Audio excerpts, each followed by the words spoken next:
जय Hind student. Class 10th गणित के मॉडल पेपर को हम लोग सॉल्व कर रहे हैं और इस सीरीज में हम लोग का ये चौथा क्लास है। आज के क्लास में देखेंगे हम लोग प्रश्न संख्या 30 से। पिछले क्लास में हम लोग प्रश्न संख्या 29 तक कर चुके हैं। इस क्लास में जो भी प्रश्न सॉल्व करेंगे वो समानांतर श्रेणी अर्थात एपी चैप्टर से संबंधित होगा। तो आइए देर न करते हुए प्रश्नों को देखते हैं। देखिए प्रश्न संख्या 30 आप लोगों को स्क्रीन पर शो हो रहा होगा।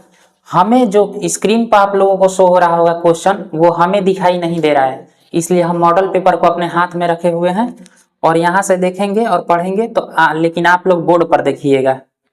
देखिए प्रश्न संख्या 30 में दिया है कि निम्नलिखित में कौन समानांतर श्रेणी में है। ऑप्शन ए को ध्यान से देखिए कि 0.2, 0.22, 0.222, 0 पॉइंट के बाद 4 को 2 दिया है। तो देखिए बताना है कि हमें एपी में है, कौन सा एपी में है। तो ऑप्शन ए को हम लोग चेक करते हैं। ऑप्शन ए को जब हम लोग चेक करते हैं तो ऑप्शन ए में दिया है 0.2, उसके बाद दिया है 0.22। तो हम लोग A2 माइनस A1 जब चेक करेंगे तो 0.22 में से 0.2 को हटाएंगे तो क्या होगा। तो इसको हटाने के लिए हमें यहाँ पर पॉइंट के बाद यानी दशमलव के बाद दोनों अंकों को बराबर करना है। तो अपने मन से यहाँ पर 0 डाल दिए तो ये हो जाएगा 2 और ये हो जाएगा 0.0, इतना आया। अब ध्यान से देखिएगा ऑप्शन ए में A3 क्या दिया है, A3 माइनस A2। A3 दिया है 0.222 और A2 दिया है 0.22। अब इसको घटाएंगे कैसे, तो दशमलव के बाद यहाँ 3 गो अंक है, दशमलव के बाद 2 गो है, तो इसको बराबर करने के लिए अपने मन से 0 बैठाएंगे। तो अब यहाँ पर हो जाएगा 2 में से 2 घटेगा 0, यहाँ भी 0, यहाँ दशमलव। अब ध्यान से देखिए कि A2 माइनस A1 का मान 0.02 है, A3 माइनस A2 का मान 0.002 है। तो A2 माइनस A1 और A3 माइनस A2 का मान बराबर नहीं हुआ, तो हम कह सकते हैं कि ऑप्शन ए समानांतर श्रेणी में नहीं होगा। क्योंकि हम लोग सीखे हैं कि समानांतर श्रेणी में जब कोई सीरीज होती है तो उसके लगातार 2 पदों का अंतर बराबर आता है। तो आइए ऑप्शन बी को चेक करते हैं। ऑप्शन बी में दिया है, ऑप्शन बी को ध्यान से देखिएगा लोग। तो इसमें A2 माइनस A1 को चेक करते हैं। तो A2 क्या दिया है, A2 दिया है √28 और माइनस A1 क्या दिया है √7। अब देखिए ना √28 को हम लोग लिख सकते हैं 2√7। किसी को नहीं समझ में आया होगा तो ध्यान से देखिए, इसको विस्तार से ही बना देते हैं। 28 के बदला में हम लोग लिख सकते हैं 7 गुना 2 गुना 2, 7 दूना 14, 14 दूना 28, माइनस क्या करना है 7 करना है। अब देखिए ये जोड़ा लग गया तो एगो बाहर आ जाएगा 2 और रूट में जोड़ा 7 का नहीं लगा है तो ये रूट में रह जाएगा और माइनस में क्या चल रहा है √7 चल रहा है। तब 2 गो √7 में से 1 गो √7 को घटाएंगे तो कितना बचेगा, 1 गो √7 बचेगा। तो A2 माइनस A1 का मान आ गया इतना। अब ऑप्शन बी में ही देखिए कि A3 माइनस A2 करने पर कितना आ रहा है। A3 का मान क्या दिया है, तो A3 का मान दिया है √63 माइनस A2 का मान क्या दिया है √28। तो √63 को फिर इसी तरह से हम करेंगे। 63 को क्या लिख सकते हैं, देखिए इस तरह से किया जाता है। 3 दूना 6, 3 एकम 3, 3 7 21 अर्थात √7 गुना 3 गुना 3। माइनस में क्या चल रहा है, देखिए 28 है ना, तो 28 के बदला में हम लोग क्या लिखे थे, देखिए यहाँ 28 है, 28 के बदला में हम लोग लिखे थे 2√7। तो इसको हल किए तो कितना है 2√7। अब देखिए इसमें 3 का जोड़ा लग गया तो एगो बाहर आ जाएगा, √7 बच जाएगा अंदर, ये माइनस आ गया 2√7। तो 3 गो √7 में से 2 गो √7 को हटाएंगे तो कितना बचेगा √7 बचेगा। अर्थात A2 माइनस A1 और A3 माइनस A2 ये दोनों का मान क्या आ रहा है, देखिए 7 आ रहा है, √7 आ रहा है। और इसको आगे भी यदि हम लोग चेक करें, आगे क्या दिया है A4 क्या दिया है, A4 माइनस A3, A4 दिया है √112 माइनस A3 क्या दिया है, तो A3 अभी अभी देखे हैं 63 दिया है। 112 को जो भी हम लोग हल करेंगे ना, तो हम लोगों को मिलेगा 4√7। अब हम हल करके दिखा दे रहे हैं आप लोगों को। 2×5 = 10, 2×6 = 12, 28, 2×2 = 4 और 2×8 = 16, 14×2 = 28, 2×7 = 14। तो 1 2 3 4 4 एगो हो जाएगा 7 माइनस √63 के बदला में हम डायरेक्ट इतना लिख दें √3 - 7, क्योंकि ऊपर जब हल कर लिए हैं तो दोबारा हल करने से झूठ मूठ का टाइम खराब होगा। अब देखिए 2 का जोड़ा लग गया एक बार, तो एगो 2 बाहर आ जाएगा। फिर 2 का जोड़ा लग गया तो एगो और 2 बाहर आ जाएगा, तो 2 दूनी का हो जाएगा 4। 2 गो बाहर निकलेगा ना, 2 एगो जोड़ा में से एगो 2 और फिर एगो जोड़ा में से एगो 2 निकलेगा, 2 दूनी का 4 यहाँ लिख दिए। √7 का जोड़ा नहीं लगा तो √7 हो जाएगा। माइनस में क्या चल रहा है 3√7। अब देखिए 4√7 में से 3 गो √7 को हटाएंगे तो कितना बचेगा, √7 बचेगा। अब यदि आप लोग ध्यान से देखिएगा तो ऑप्शन बी में A2 - A1 और A3 - A2 का मान समान नहीं आ रहा था, तो इसीलिए यह एपी में नहीं था। लेकिन ऑप्शन नंबर बी को जब हम लोग चेक किए, A2 - A1 का मान √7 आया, A3 - A2 का मान √7 आया और A4 - A3 का मान √7 आया। अर्थात लगातार दो पदों का अंतर क्या आ रहा है, बराबर आ रहा है। तो हम कह सकते हैं कि ऑप्शन नंबर बी क्या है, समानांतर श्रेणी में है। तो इस प्रश्न का सही उत्तर हो जाएगा ऑप्शन नंबर बी। आगे आप लोग चेक कर सकते हैं ऑप्शन सी को और ऑप्शन डी को। ऑप्शन सी में देखिए दिया है 2 4 8 16, तो 4 में से 2 को घटाएंगे तो 2 बचेगा, लेकिन 8 में से 4 को घटाएंगे तो 4 बचेगा। अर्थात लगातार दो पदों के अंतर सेम नहीं आ रहा है, तो इसलिए सी ऑप्शन एपी में नहीं है। ऑप्शन डी को भी इसी तरह से हल करके आप लोग चेक कीजिएगा, तो वो भी उसका भी मान जो है A2 - A1, A3 - A2 और A4 - A3 का मान बराबर नहीं आएगा, तो ऑप्शन डी भी सही उत्तर नहीं होगा। तो ऑप्शन सी का सही उत्तर हो गया, सॉरी, क्वेश्चन नंबर 3 का सही उत्तर हो गया क्या, ऑप्शन बी।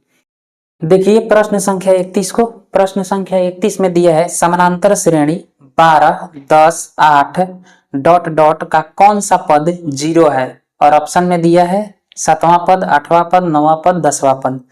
तो देखिए इसमें बता रहा है, पूछ रहा है ना कि कौन सा पद 0 है। तो जब भी इस तरह का क्वेश्चन पूछे कि कौन सा पद 0 है, कौन सा पद 78 है, कौन सा पद -22 है, तो इसको मान लिया जाता है कि माना एनवा पद इतना है। तो इसमें क्या हम करेंगे, माना एनवा पद 0 है। तो जब एनवा पद को 0 मानेंगे तो an बराबर हमें पता चल गया कितना 0, और an का सूत्र होता है a + n - 1 × d बराबर में क्या चल रहा है 0। अब इस प्रश्न में देखिएगा तो इसमें AP दिया है, तो इसमें a का मान दिया है, a का मान कितना दिया है 12 दिया है, प्लस n का मान हमें तो पता ही नहीं है, क्योंकि वही हमें निकालना है कि कौन सा पद 0 होगा। d का मान हमें पता नहीं है, तो चूंकि समानांतर श्रेणी दिया है तो यहाँ से हम लोग d का मान निकाल लेंगे। d का सूत्र होता है A2 - A1, तो 10 माइनस हो जाएगा 12। A2 का मान दिया है 10, A1 का मान दिया है 12, तो 10 में से 12 को घटाएंगे तो -2 आ जाएगा d का मान। तो यहाँ d का मान क्या रखेंगे -2, बराबर में क्या चल रहा है 0। अब देखिए n - 1 गुना -2। अब देखिए ये 12 प्लस में है ना, इधर आएगा तो 12 माइनस में हो जाएगा। अब ध्यान से देखिएगा लोग, तो ये n - 1 को इधर रहने देते हैं और ये -2 गुना में है, तो जब बराबर के इस साइड में आएगा तो बाटा में आ जाएगा, तो 2 के पहाड़ा से ये 6 मरते में 12 कट जाएगा, और नीचे वो माइनस है ऊपर वो माइनस है, कट जाएगा प्लस हो जाएगा। तो n - 1 बराबर कितना हो गया 6, तो n का मान निकालने के लिए क्या करेंगे 6, माइनस में इधर आएगा तो प्लस में हो जाएगा, तो n बराबर कितना आएगा 6 1 7। तो हम कह सकते हैं कि n का मान 7 आ गया, तो माना nवा पद 0 है, अर्थात n का मान कितना है 7 आया, तो इसका ऑप्शन हो जाएगा कौन सा 7वां पद, जो कि ऑप्शन नंबर ए में दिया है।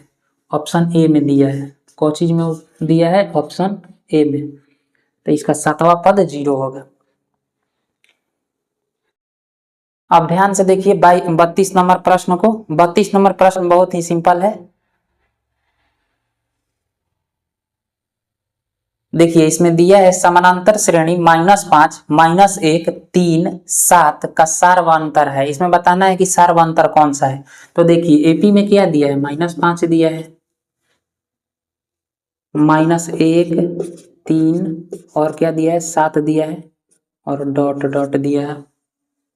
बताना है सार्वंतर, तो सार्वंतर निकाल दीजिए A2 - A1 करके।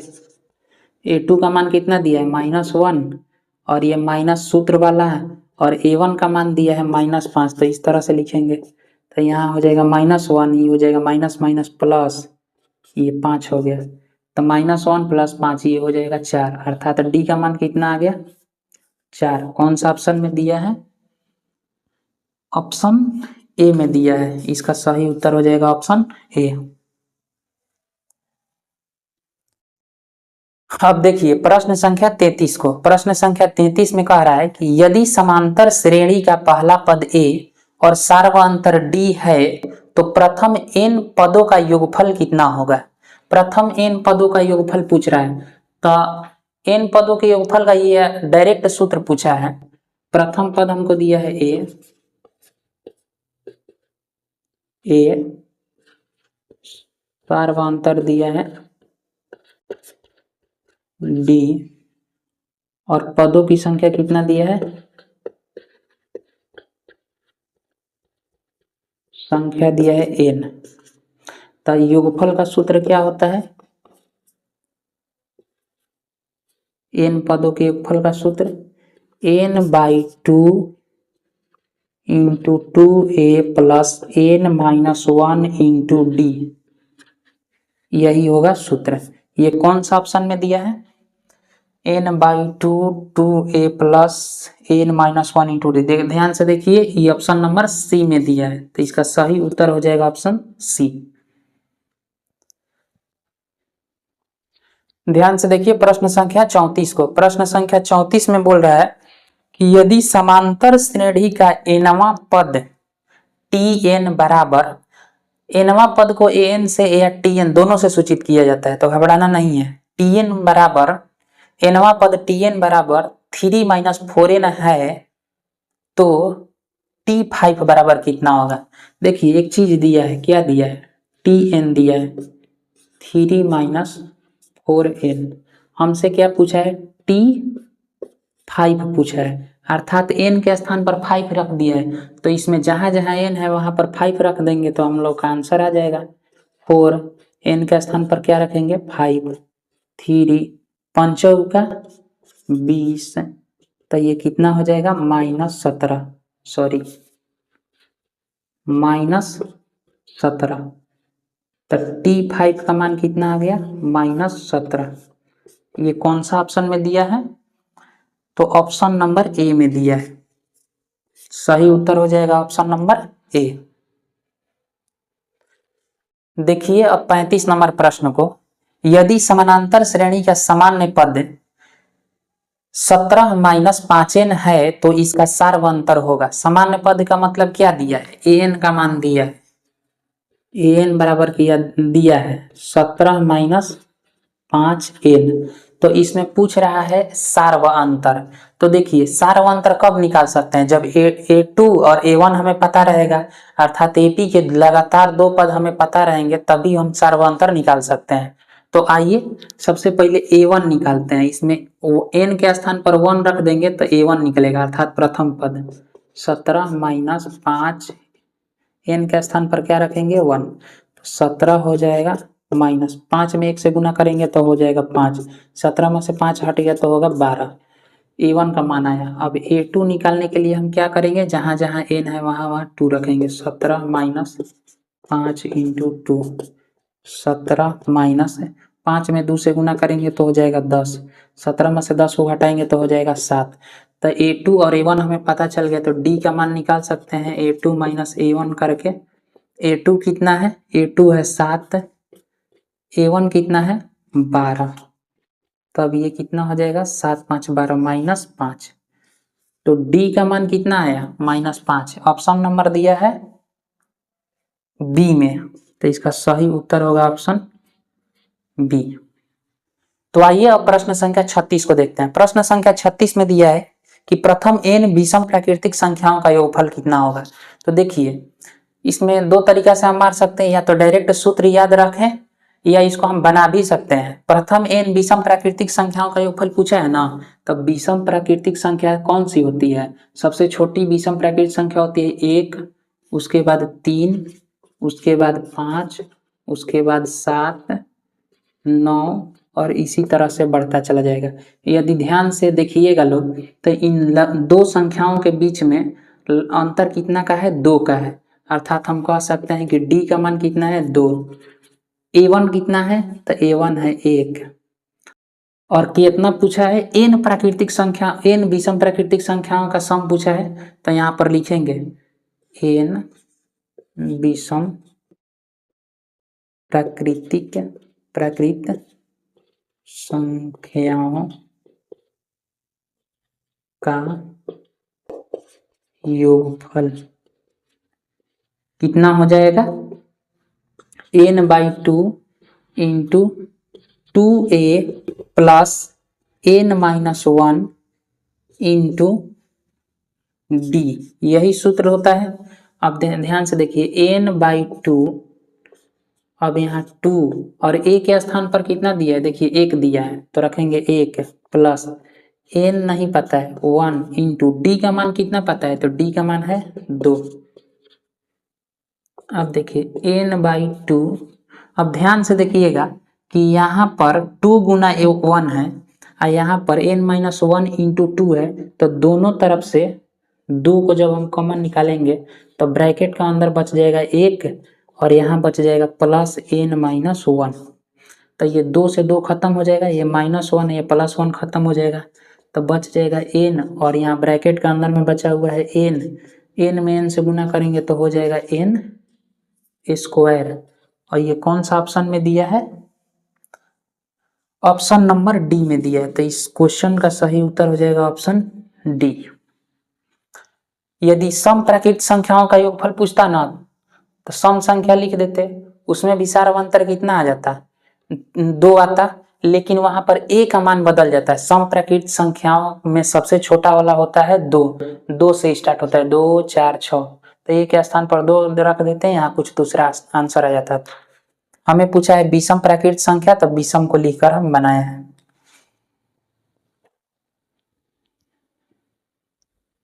देखिए अब प्रश्न संख्या 37 को। प्रश्न संख्या 37 में दिया है कि यदि 18x y -3 समानांतर श्रेणी में है तो x प्लस y का मान हमें बताना है।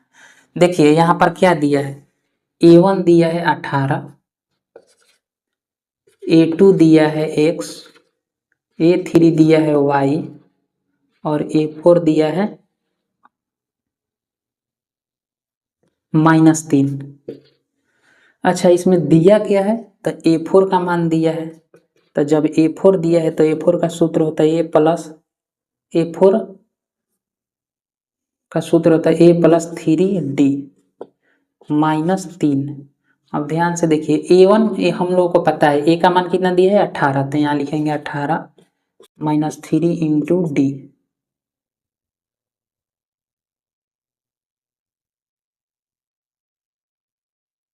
थ्री इंटू डी माइनस कितना चल रहा है? -3 चल रहा है। अब ध्यान से देखिएगा ये प्लस में 18 है ना, तो बराबर के इस साइड में आएगा तो -18 हो जाएगा। इधर -3d बराबर -3 और ये इधर उठ के आएगा तो -18 हो जाएगा।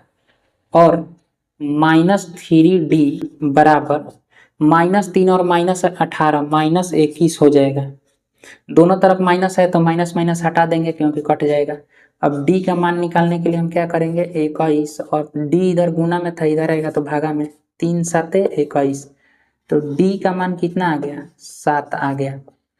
अच्छा ध्यान से देखिएगा कि प्रश्न में पूछा क्या है। तो प्रश्न में पूछा है x प्लस वाई का मान। x क्या था? a2 था। x प्लस वाई का मान पूछा था। x क्या था? तो x देखिए a2 है, a2 है, प्लस y क्या था? तो y देखिएगा तो a3 है, 3 है। तब A2 का सूत्र होता है A प्लस डी, प्लस में A3 का सूत्र होता है A प्लस 2D। A का मान कितना दिया है, अब ध्यान से देखिएगा, A और A कितना हो जाएगा, 2A हो जाएगा, प्लस 2D और 1D कितना हो जाएगा, 3D। अब 2 इंटू A का मान कितना दिया है, 18, प्लस 3 इंटू D का मान कितना दिया है, 7। तो 18 दूना 36 प्लस 17 का 21। जब इसको जोड़ देंगे तो कितना हो जाएगा, 6 गो एगो 7 गो 3 और 2 5, 57। तो देखिए ऑप्शन की कौन है, ऑप्शन में 57 दिया है आंसर। कुछ गड़बड़ तो है। ऑप्शन ए में कोई सा भी ऑप्शन 57 नहीं दिया। A1 का मान दिया 18, A2 है x, A3 है y, A4 दिया है -3। तो A4 का सूत्र होता है A प्लस 3D बराबर -3 चल रहा है, ठीक है। A का मान 18 प्लस में ही है ना, हाँ 18, सॉरी देखिए यहाँ पर गलती हुआ है दोस्त, यहाँ पर प्लस है तो यहाँ पर प्लस ही होगा। देखिए यहाँ पर हम माइनस लिख दिए थे, यहाँ पर क्या होगा, प्लस होगा। 3D -3 और उधर वाला प्लस 18 उठ के है इधर, तो -18 हो गया, इधर प्लस है।